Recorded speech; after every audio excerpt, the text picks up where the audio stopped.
장기 침체와 단기 침체가 지금 겹쳤다. 장기적으로 봐도 통화정책과 재정적재 때문에 장기적으로 침체가 이어지고 있고, 단기적으로도 경제 지표들을 보면은 단기적인 침체도 지금 우리가 직면해 있다. 단기적인 침체와 장기적인 침체가 지금 혼합된 국면이기 때문에 상당히 맥 빠지는 해답을 제시합니다. 침체는 장기치 아니겠느냐, 장기치 사라.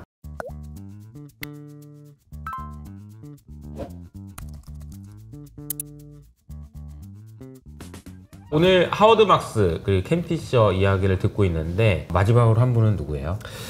켄 피셔에서 상당히 좀 마음의 위안이 되는 즐거운 얘기를 했는데, 네네. 제가 또 그 정반대되는 얘기를 하려니까 마음이 좀 착잡합니다. 근데 그래도 또 이제 균형을 잡으려면은 또 맞아요. 반대 다른 얘기도 사람 들어봐야 이야기 되지 않겠습니까? 들어봐야 되니까. 네. 그래서 이 켄 피셔가 긍정의 극단에서 상승을 계속 외치고 침체 안 온다고 외쳤다면은 침체가 온다고 계속해서 외치는 분이 계십니다. 바로 오늘의 주인공은 이제 채권의 장인이죠. 레이시 연트입니다. 올해 81세, 업력이 50년이 넘었더라고요. 42년생이시네요. 그렇죠. 이제 웬만한 사람의 나이보다도 많은 긴 세월을 이제 금융업에서 종사를 했고요. 이제 힘코라는 이제 채권 전문 운용사에서 부사장을 맡고 있고, 이분이 교수님입니다. 경제학과 교수님. 그냥 교수가 아니라 좀 업적이 있더라고요. 아브람슨 상이라고 경제학에서 좀 권위 있는 상이 있는데 그거를 수상을 했습니다. 네. 그러니까 학계에서도 업적이 있고, 그리고 이 채권 수익률이 30년 연평균 8.2%입니다. 그러니까 8.2% 아니, 주식에 비하면 별거 아니야 라고 할 수 있는데, 그쵸. 주식은 주식끼리 비교하고 채권끼리 비교해야 되지 않겠습니까? 네. 근데 한 이 기간 동안 제가 기억하기로는 이제 주식은 우리가 벤치마크를 하면은 뭐 보통 S&P 500을 뽑잖아요, 미국 주식은. 근데 채권은 이제 블룸버그 채권 지수를 뽑거든요. 이 기간 동안 블룸버그 채권 지수의 수익률이 1%로 기억합니다. 1%대였기 때문에 굉장히 아웃퍼폼 했다라고 볼 수 있을 것 같습니다. 이분 저희 채널에서도 출연 몇 번 해주셨던 것 같은데. 네, 맞습니다. 근데 이분 계속해서 경기 침체 곧 온다 얘기하고 계신 분인 것 같아요. 오늘 주요 내용은 이렇습니다. 이제 요즘 경제가 사실 좀 약화가 되고 있잖아요. 네. 그러니까 이제 이분이 좀 신이 난 것 같아요. 그쵸? 내 말 맞지? 여러분? 침체 온 것 같다가 갑자기 경기가 좋아서 침체 안 올 것 같다가 또 침체가 올 것 같으니까 네. 내 말 맞지라고 이런 식으로 좀 기운을 얻으신 것 같고, 최근에는 어떤 얘기를 했냐, 이제 네. 분기마다 리포트를 내는데 그 리포트에서는 장기 침체와 단기 침체가 지금 겹쳤다. 지금 장기적으로 봐도 통화정책과 재정적재 때문에 장기적으로 침체가 이어지고 있고, 단기적으로도 경제 지표들을 보면은 단기적인 침체도 지금 우리가 직면해 있다. 네. 라고 이렇게 주장을 했습니다.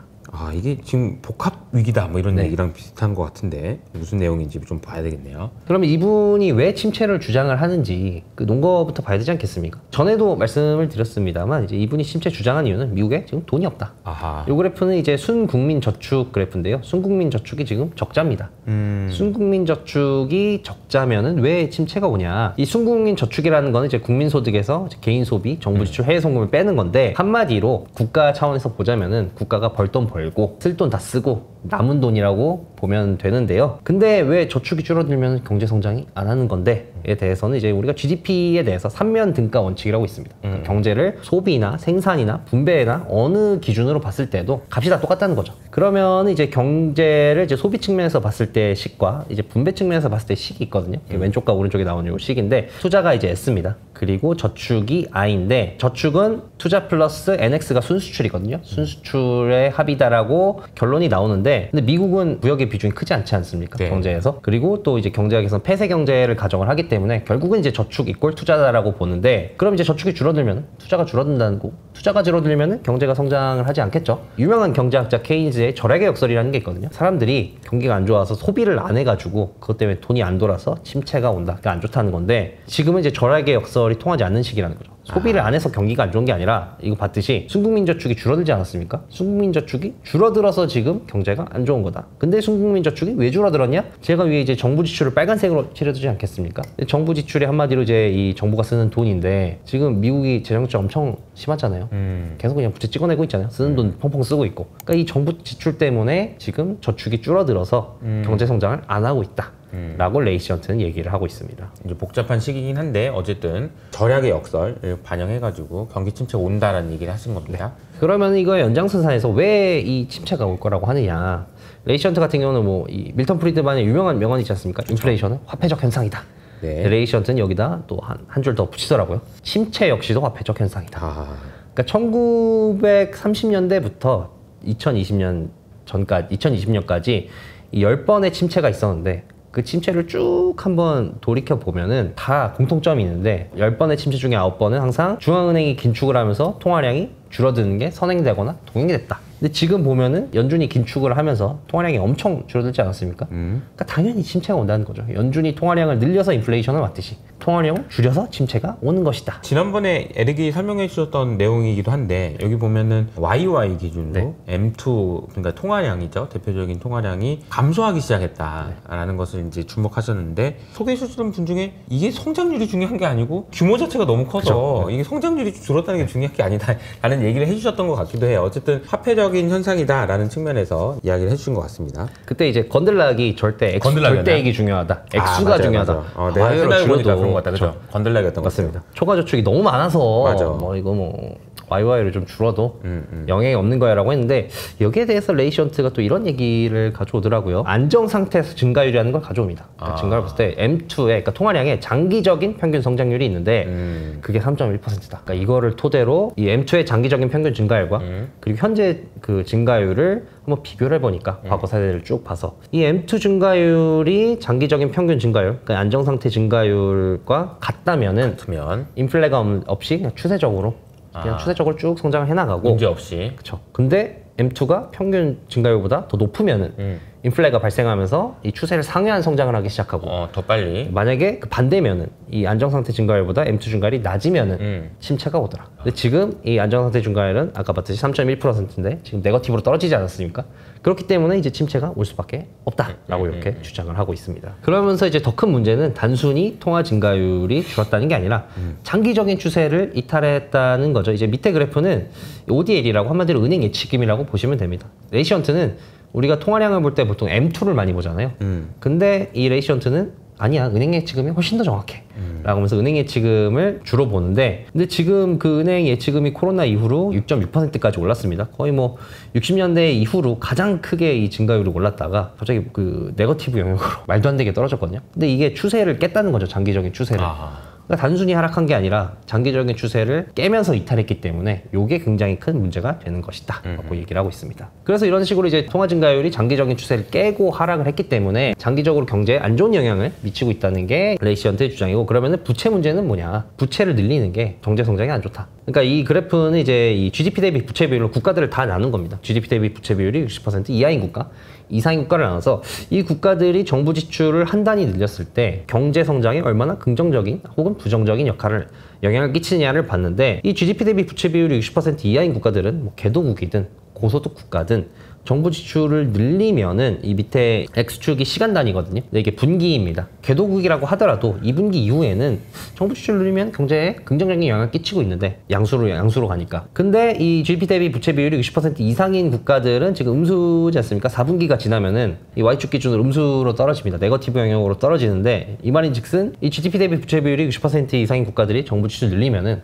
4분기 1년까지는 경제가 괜찮은데 그 이후부터 그 이후부터는 그냥 쭉 24분기까지 악영향을 끼치더라. 계속해서. 근데 미국은 지금 GDP 대비 부채 비율이 150% 가까이 됐잖아요. 150% 가까이 됐기 때문에 이 빨간색 꺾은 선에 해당이 된다라는 게 레이시언트의 주장입니다. 사실 부채에 대한 문제는 앞에서 하워드 막스나 캠피처 이야기할 때 걱정하지 마 그랬는데 이제 걱정을 많이 하고 계신 것 같아요, 교수님이. 하워드 막스는 부채가 터지면 무슨 일이 벌어질지 몰라 라고 하는데 레이시언트는 내가 알아. 알려줄게 라고 하면서 얘기를 하고 있는 겁니다. 캠피처는 금리 17%까지 올라간다 뭐 이런 얘기도 해주셨었어요. 그러면서 이제 이 부채가 늘어나게 되면은 삶의 질이 하락이 된다. 경제가 안 좋아진다는 거죠. 좋죠. 그러니까 이제 왼쪽 그래프는 이 민트색 꺾은 선 그래프는 GDP 대비 부채 비율을 20년 이평선으로 나타낸 겁니다. 그리고 검은색은 이제 1인당 실질 GDP랑 GDI의 평균치를 20년 이평선으로 나타낸 건데 GDP 대비 부채 비율의 20년 이평선이 상향으로 반전하기 시작하면서부터 1인당 실질 GDP와 GDI의 평균치가 우하향하거든요. 그렇기 때문에 이게는 부채가 올라가면은 1인당 실질 GDP가 떨어지는 거를 보여주는 거다. 그리고 다른 연구를 보면은 GDP 대비 부채 비율이 90% 이상인 기간이 5년 이상 지속이 되면은 실질 GDP 성장률에 상당한 악영향을 끼친다라는 연구 결과가 있는데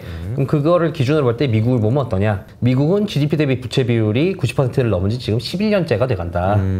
그래서 당연히 이 경제에 악영향을 끼치지 않겠느냐라고 얘기를 하고 있습니다. 이 부분에 대해서는 부채가 아까 뭐 우리가 뭐 문제가 아직 터지지 않았다, 뭐 괜찮은 것처럼 얘기했지만 그렇지 않죠. 부채가 많다는 거는 어쨌든 경제에 부담이 되는 거는 분명해요. 대출이 없을 때는 돈을 쓸 수 있지만 이자 내려고 그러면 돈을 더 써야 되는 거고 너무 당연히 그런 부분인데 이 부분에 대해서 이제 교수님께서 정확하게 짚어주고 계신 것 같습니다. 그러면서 지금 이제 정부 부채 같은 경우는 이제 악순환의 연속이다라고 얘기를 했는데요. 아까 말씀드렸듯이 정부 지출을 지금 늘리면은 순국민 저축이 아까 감소한다고 말씀드리지 않았습니까? 네. 그렇게 되면은 이제 저축이 줄어드니까 경제 성장률이 하락을 하는 거고 그 외에도 이제 지금 정부 지출 승수라는 게 있거든요. 뭐냐면 이제 정부가 지출을 산단이 늘렸을 때 경제에 어떤 영향을 미치냐는 건데 이 레이션트가 보니까 정부 지출 승수가 마이너스다. 그러니까 정부가 돈을 늘리면은 오히려 지금 경제 성장에 악영향을 끼치는 건데 근데 이제 부채 한계 수입 생산 그러니까 한마디로 이제 부채를 한 단위 더 늘렸을 때 얼마나 더 이 수입이 늘어나느냐 보는 건데 이런 관점으로 봤을 때 그러면은 이 부채가 없었을 때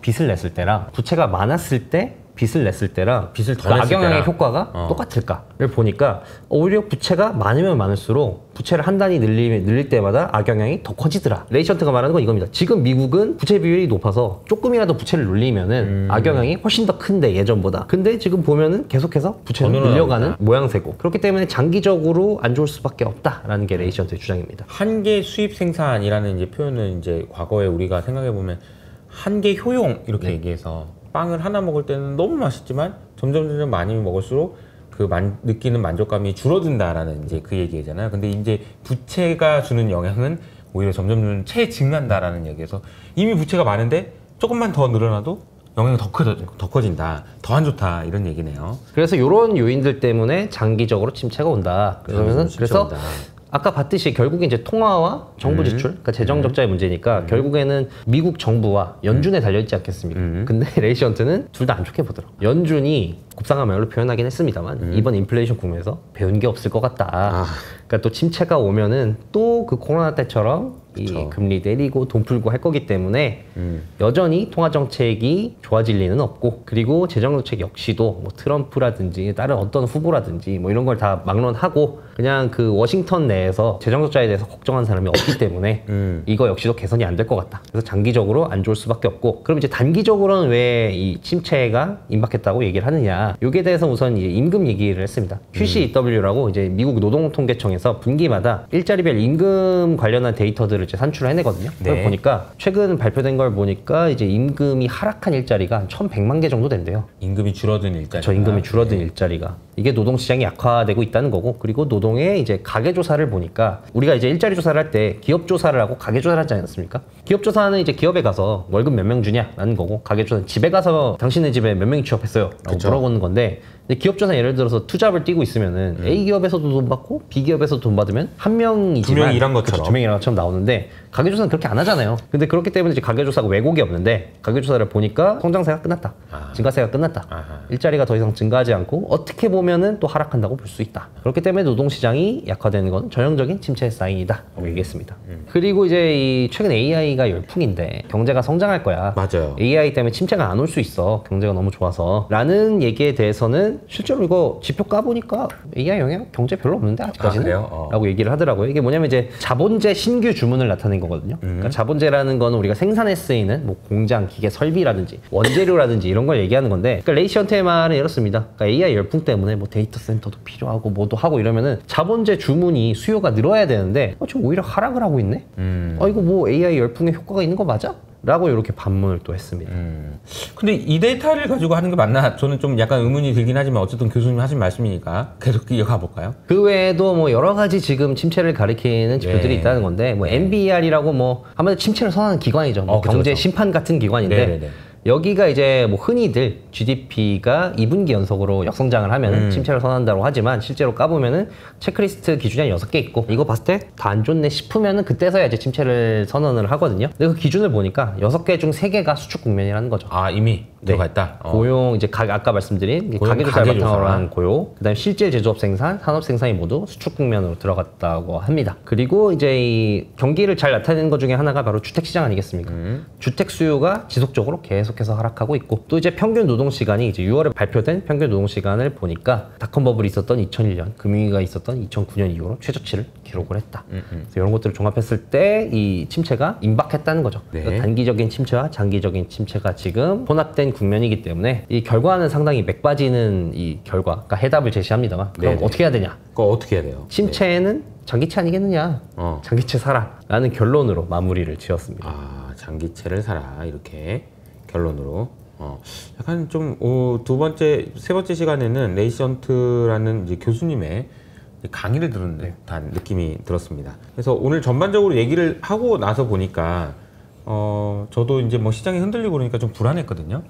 근데 교수님 얘기를 들어보니까 이제 좀 안심이 되네요, 오히려. 뭐가 억지로 막 맞춰서 안 좋게 보려고 하는 그런 느낌이 좀 들어서 이거 말고도 사실 안 좋은 거 많은데 정말 이제 학문적으로 야, 이게 안 좋아, 일로 앉아봐, 너 이거 모르지 이거 그러면서 알려주는 것 같은 느낌이 들어서 오히려 아니 괜찮은 거 아닌가 이런 생각도 드는데 여러분의 생각도 좀 많이 남겨주시면 좋을 것 같습니다. 어쨌든 경기 침체가 오냐 안 오느냐가 우리 투자 판단하는데 정말 중요하기 때문에 어려운 얘기든 쉬운 얘기든 경기 침체 여부에 대해서는 계속해서 우리가 토론도 하고 관심도 갖고 해야 될 것 같다는 생각이 좀 듭니다.